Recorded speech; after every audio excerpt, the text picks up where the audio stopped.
This conference will now be recorded. Hey, everybody, welcome back. My name is Dr. Doug Smith. It is Monday, January 20th. Hope I got the date right today.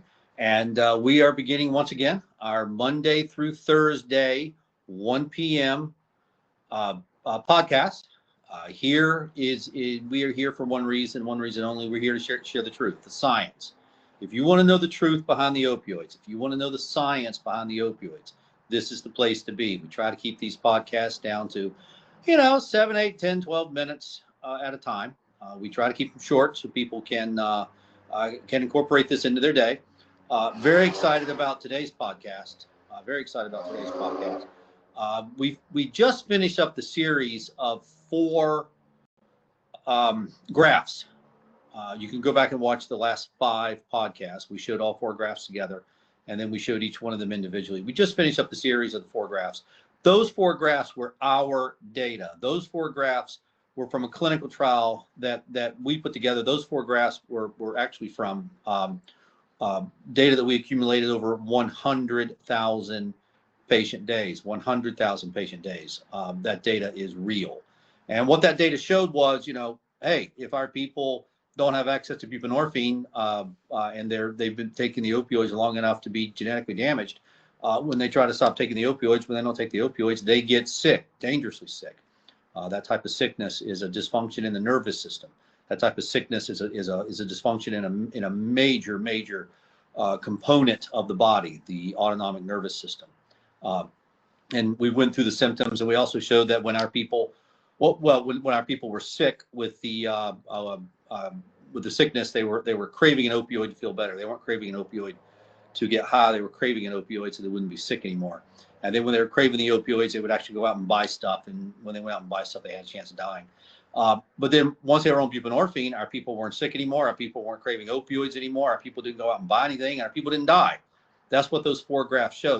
Those 4 graphs show you how to end this opioid crisis. That's what that is. So we're now moving on today to our next clinical trial that we did. This was our big one. This is huge, and we're going to spend some time on this.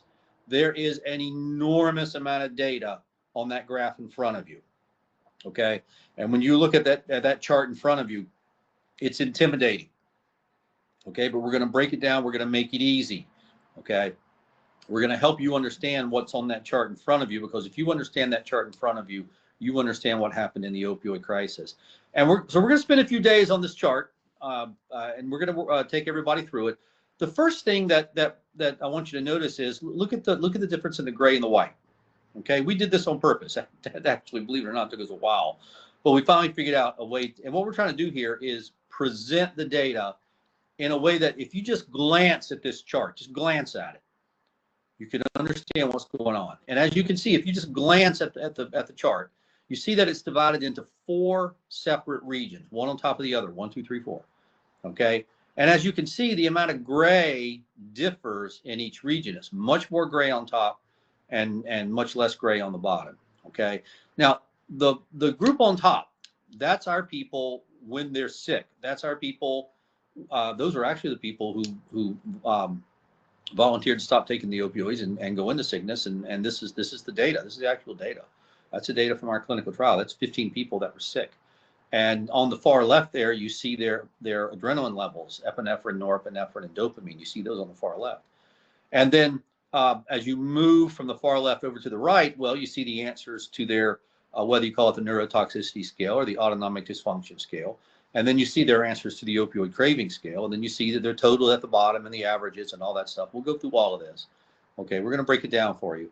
But you see up on top a lot of gray, and you see down on bottom, those are people who are opioid naive. Those are people who've never taken opioids before. And there's their adrenaline levels.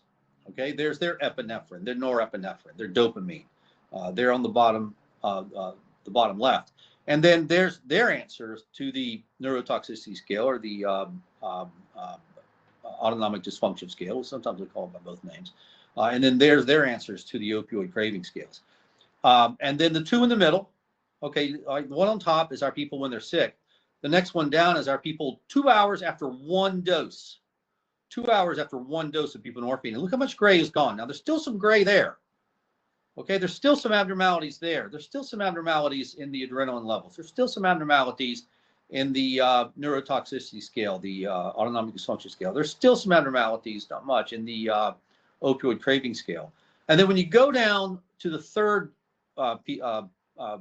group there, those are our people who have been chronically stabilized on buprenorphine. And as you can see, there's a whole lot more similarities between the group on the bottom and the third group. There's a whole lot more similarities between our people when they're chronically stabilized on buprenorphine, taking buprenorphine every day, taking 16 milligrams of buprenorphine every day, and people who are opioid naive. So from that perspective, you can draw the conclusion that when our people are on buprenorphine, they pretty much feel normal. Okay, and that's what you're looking at there on this chart. So we'll go through each one of these groups one by one. We'll spend the next 4 days, 1 day on each group, going through this, and we'll spend more time if we need to.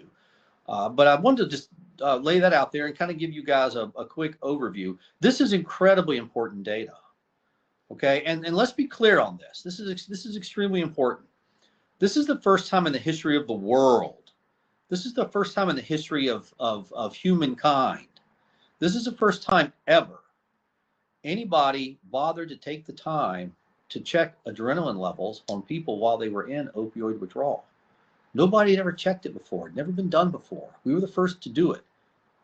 Okay, now you can look at the Dell study from 1990, and what Dell did was he showed that adrenaline levels were way out of whack in rats when they were in opioid withdrawal. And you would have thought back in 1990, somebody would have followed up that study, and I think they would have followed up that study and done a study looking at adrenaline levels in humans when they're in opioid withdrawal. And then you look at the Kinebaum study from 1998. Kinebaum looked at adrenaline levels in humans when he gave them naloxone and immediately put them into opioid withdrawal. And you could ask yourself, well, wouldn't the next step be to let humans voluntarily go into opioid withdrawal, stop taking their opioids, and check and see if their adrenaline levels were abnormal? And by the way, if you count it up, there's 15 participants there, 13 out of 15 in that top group. 13 out of 15 had at least one abnormal adrenaline level, one abnormal epinephrine, norepinephrine, and dopamine. 13 out of 15. Okay, so the answer was always right there in front of us. It's just a matter of somebody doing the study. It's just amazing that we were the first ones in 2022 to come along and do this study. That just blows my mind. So we're going to hold here for today. Oh, by the way, when we got the results back from those 15 participants, we recognized, nobody else had, but we recognized that those were levels incompatible with life, and we called an emergency halt to our clinical trial. It's just too dangerous to let people get sick like that. So let's hold right there for today. Tomorrow we'll pick up with that first group and go through it in some level of detail. Again, my name is Dr. Doug Smith. Please like and subscribe to us. Please send this podcast everywhere. Send it to everybody you know. Send it to everyone in the media. Send it to everyone in government. Send it to everybody you know and everybody you can. Let's get the truth out there. Post it on your social media. Post it on somebody else's social media. Get it out there. Let's get it watched. Like and subscribe us, and we'll be back here tomorrow at 1 o'clock. Thank you, everybody. Thank you, Alex.